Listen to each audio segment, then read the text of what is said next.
Bismillahirrahmanirrahim. Assalamualaikum warahmatullahi wabarakatuh. Kita pernah mendengar hadis Rasulullah sallallahu alaihi wasallam yang sahih yang diriwayatkan oleh Imam Muslim radhiyallahu anhu bahwa Rasulullah sallallahu alaihi wasallam bersabda, "La tahasadu." Janganlah kalian saling mendengki.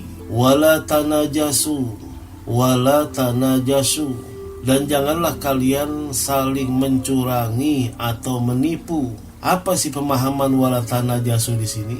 Wala tanajasu yaitu menawar barang dengan niat untuk meninggikan harga barang di pasar atau yang semisalnya. Bukan dengan niat untuk membeli semata, tetapi bertujuan untuk merugikan orang lain, bertujuan untuk mencurangi orang lain, bertujuan untuk menipu orang lain. Nah, ini hukumnya haram. Rasulullah mengatakan wala tanajasu, janganlah kau mencurangi atau merugikan atau menipu orang lain, karena itu hukumnya haram. Haram bagi orang yang mengetahui larangan berdasarkan ijma' para ulama, baik dia bertindak sebagai penjual maupun tidak, karena hal ini merupakan penipuan dan juga kecurangan. Dan penipuan dan kecurangan ini kedua-duanya diharamkan.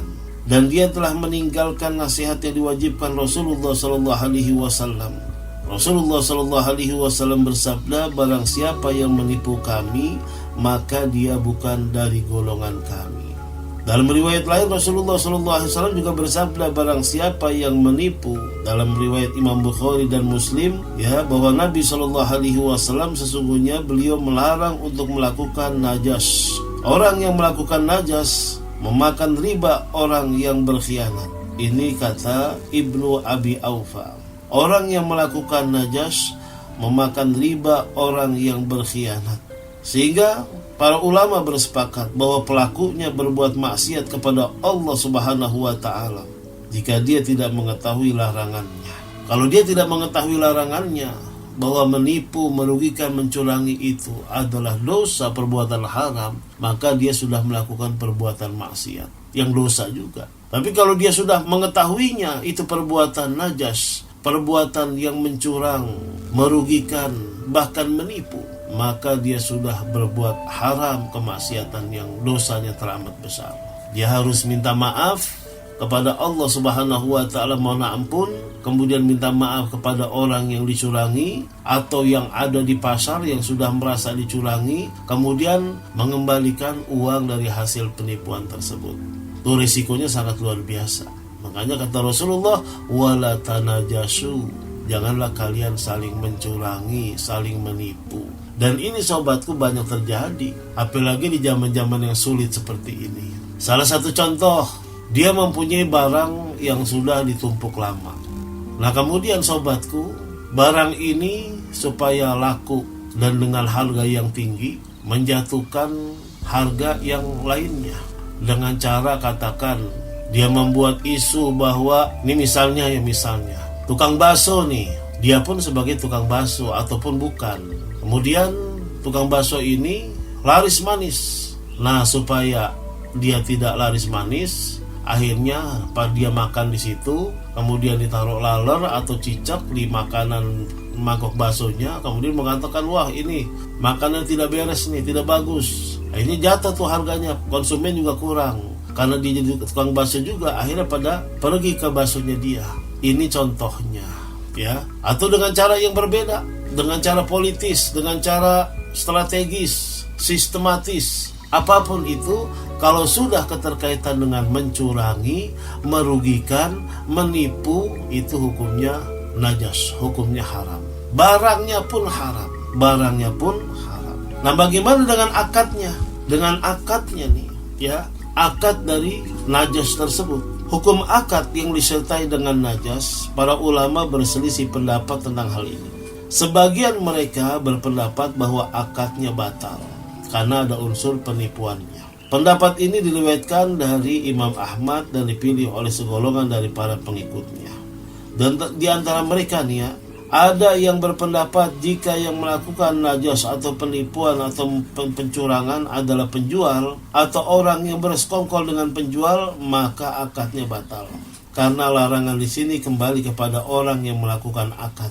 Akad ini ijab qabul jual beli, ya. Jual belinya itu hukumnya apa tuh? Nah, jika tidak demikian maka akadnya tidak batal. Dalam arti dia itu bukan termasuk penjual ataupun dia bersekongkol dengan penjual tersebut.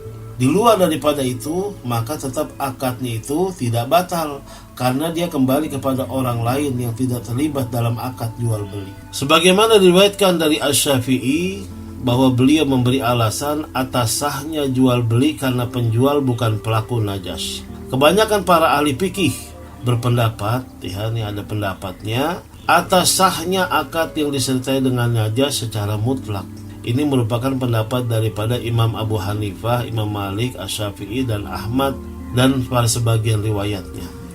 Hanya saja Imam Malik dan Imam Ahmad menyatakan bahwa si pembeli memiliki hak khiyar, hak untuk memilih antara melanjutkan akad dan membatalkan akad. Jika dia tidak mengetahui kondisi sebenarnya dan merasa dirugikan dengan kerugian yang cukup mencolok, yang cukup besar, dan di luar daripada kebiasaan, Imam Malik dan sebagian pengikut Imam Ahmad meriwayatkan bahwa dia mendapatkan sepertiga harga. Jika pembeli memilih untuk membatalkan akad, maka itu adalah hak baginya. Dan jika dia ingin melanjutkan, maka hendaklah ia mengurangi kerugian dengan menurunkan harganya. Ini perkembangan ketika ada di realita, kenyataan. Nah, kemudian kita harus pahami juga, jadi apa sih sebenarnya najas tersebut? Kita lihat dari penafsiran. Menafsirkan najas yang disebutkan dalam hadis Rasulullah SAW yang artinya atau maknanya atau pemahamannya lebih umum daripada arti yang telah dijelaskan. Karena arti najas menurut bahasa adalah membangkitkan sesuatu dengan makar. Najas membangkitkan sesuatu dengan makar, atau juga akal-akalan, atau juga tipu daya. Dengan demikian maka artinya adalah jangan saling menipu dan janganlah sebagian kamu bermuamalah dengan sebagian yang lain dengan cara makar, atau juga dengan cara akal-akalan, atau juga dengan cara menyakitinya. Sebagaimana firman Allah dalam surah Fatir ayat 43. Rencana yang jahat itu tidak akan menimpa selain orang yang merencanakannya sendiri. Sementara dalam hadis yang berbeda, makar dan tipu daya adalah di neraka. Ada juga Imam Tirmizi meriwayatkan, terlaknat orang yang memudaratkan seorang muslim dan berbuat makar kepadanya. Dan ini makar termasuk di dalam najas yang terlarang untuk semua bentuk muamalah yang disertai dengan penipuan dan juga semisalnya. Termasuk nih ya, menyembunyikan cacat dan mencampur adukan barang yang baik dengan barang yang buruk. Dan sebagai penutup ada kata-kata yang sangat bijak. Coba kita perhatikan kata-kata ini dari Abu Utahiyah. Tidakkah hutang itu kecuali dengan hutang? Dan tidaklah agama itu melainkan akhlak yang mulia. Sesungguhnya makar dan tipu daya itu ada di neraka. Yang keduanya merupakan akhlak orang-orang munafik. Bisa dipahami? Coba sekali lagi. Tidaklah hutang itu kecuali dengan hutang.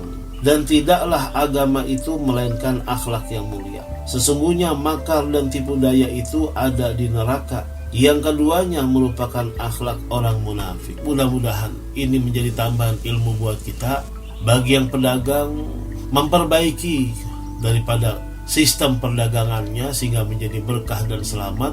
Perdagangannya menjadi ibadah, insya Allah. Wassalamualaikum warahmatullahi wabarakatuh.